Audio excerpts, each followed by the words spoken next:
احب اعمل افلام هندي قوي، والف لها سيناريو وحوار وليله.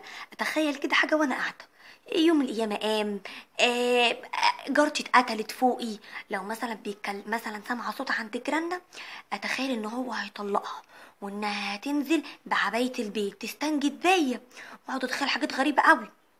احب اوي اروح متاخر على صحابي، اصل لو رحت بدري فيها رخص كده، ايه السهوله دي، انما لو رحت متاخر برنس.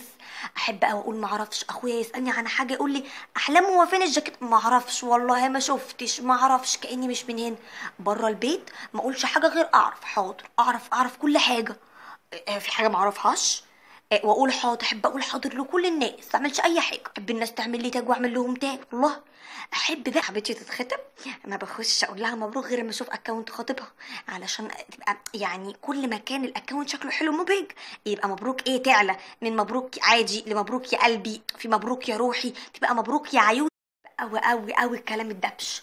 نتخانق اقول لك انت مش صاحبتي ومش عايزه اعرفك تاني وانت زباله، وامسح رقمك واعمل لك بلوكات بعدها ب 10 دقايق، والله العظيم 10 دقايق اقول لك انا اسفه ايه صاحبتك واستحمليني ايه، مع انها يعني ما حدش يستحمل القرف اللي هو عايش فيه اللي هو انا يعني. بس عايش احب اقول كلام يوجع في العظم، ارمي طوب زلط.